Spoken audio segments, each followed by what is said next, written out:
تحية طيبة. سلسلة جديدة غادي نبداوها اليوم حول تربية العصافير المنزلية، موجهة بالخصوص للمبتدئين في تربية العصافير. وأول حاجة نبداو فيها بلا إطالة هي أنواع الطيور اللي غادي نربيو. وهنا كنتكلموا على عصافير عندها مناقير مخروطية كيف ما كنقولوا مثلا الكنار، أو لا مناقير على شكل خطاف كيف ما كنقولوا مثلا الباجي أو لا طيور الحب. وهذه المسألة ديال المنقار فهي كتسهل علينا كيفاش نفرقوا بين الطيور. بالنسبة للتزاوج فكيوجب علينا نقتنيو زوج من نفس النوع ونتجنبوا أننا نزاوجوا ما بين الآباء والأبناء.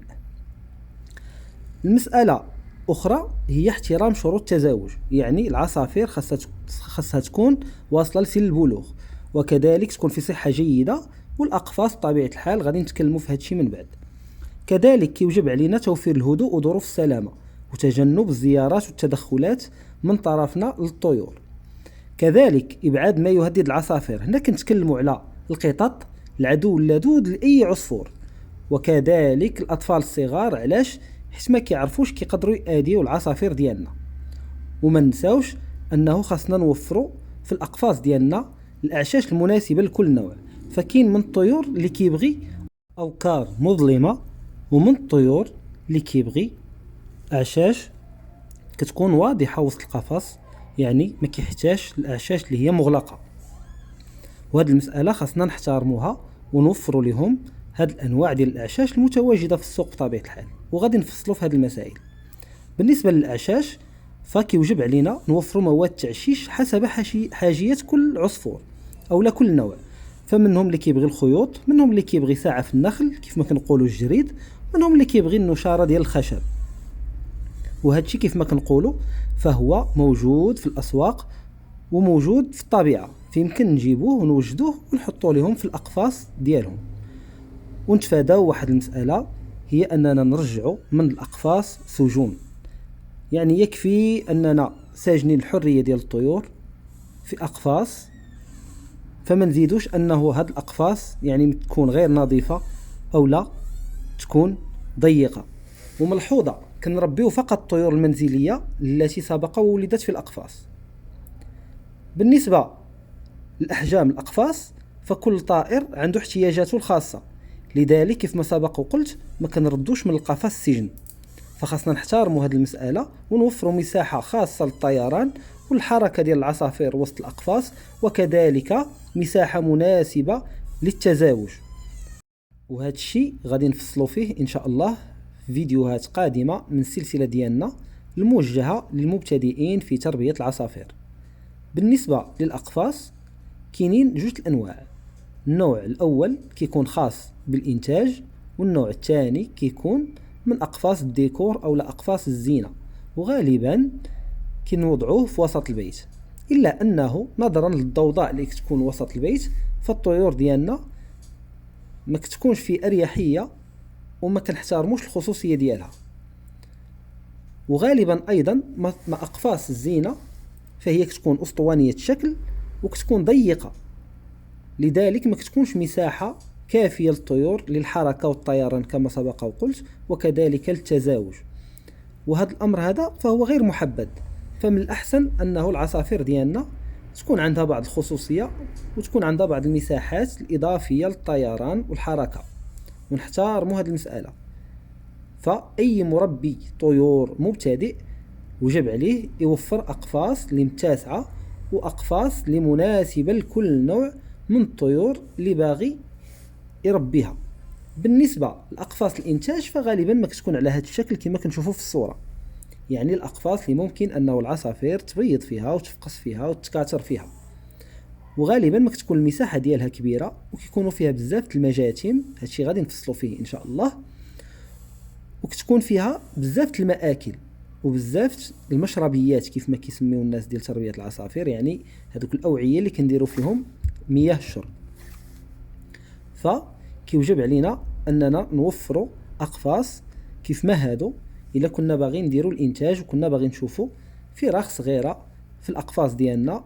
وكذلك هاد الأنواع من الأقفاص فهي كتسمح لنا أننا نقدروا نحملوها وننقلوها، خاصة لتشميس الطيور، يعني باش نعرضوهم لأشعة الشمس، وكذلك باش الا بغينا نقدموا بعض العلاجات فهي كتكون متسعه وكتفيدنا في هذا الامر.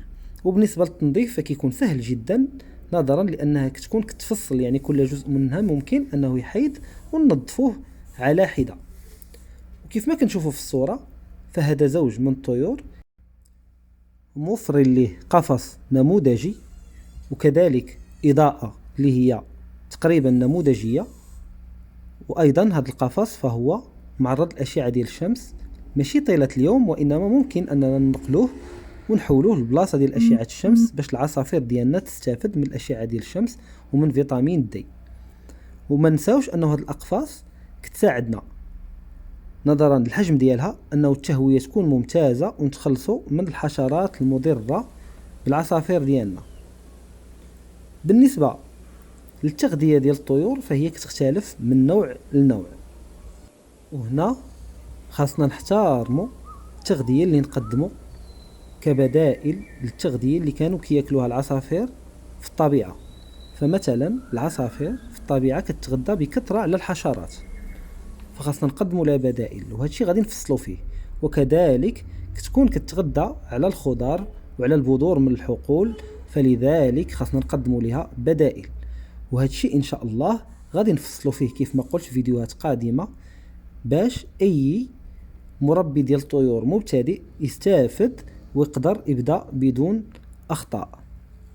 وما ننساوش انه العصافير فهي مخلوقات صغيره جدا وضعيفه، لذلك خصنا نحترموا هذه المساله ونحتاطوا ونحاولوا اننا نوفر لها بدائل على الطبيعه.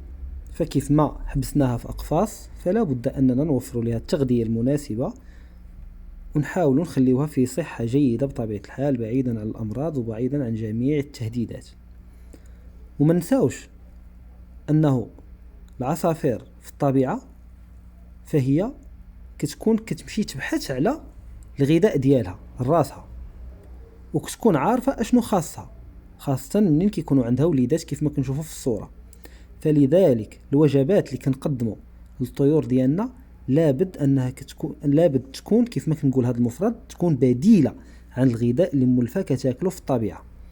فاذا كانت كتاكل الحشرات فخصنا نقدموا لها بروتينات بديله، اذا كانت كتاكل من الحقول يعني البذور اللي كيفلحوها الناس فخصنا نقدموا لها بذور بديله، فاذا كانت كتاكل اعشاب فخصنا نقدموا لها خضر بديله. فهذا الامر هذا خصنا نردوا ليه البال باش العصافير ديالنا تكون في صحه جيده، ومنين تخرج لينا فريخات صغار حتى هما يكونوا في صحه جيده. بالنسبه للمجاتم اللي سبق وتكلمت عليها فهو العود اللي كنشوفوه قدامنا، هذه القطعه ديال الخشب، ومن الاحسن انها تكون نحطوها في القفص انها تكون طبيعيه، يعني حتى هي جزء من شي غصن، يعني غصن نقطعوه ونحطوه بعيدا على المجاتم اللي هي البلاستيكيه اللي كتباع في الاسواق. المجاتم البلاستيكيه مفيده وكذلك عندها يعني منظر وسط القفص، الا انه هذه المجاتم مفيده جدا وكتساعد الطيور على الثبات. وما ننساوش ان الطيور ديالنا في الطبيعه ممكن تغذى على اي حاجه، فمنين كنسجنوها فلا بد كيف ما سبق وقلت انني نوفر لها البدائل. والطيور فهي كائنات ومخلوقات كيف ما قلت ضعيفه، لذلك خصنا نراعيو لهذه المساله. ومرحبا بكم في القناه الجديده دريب بيردز.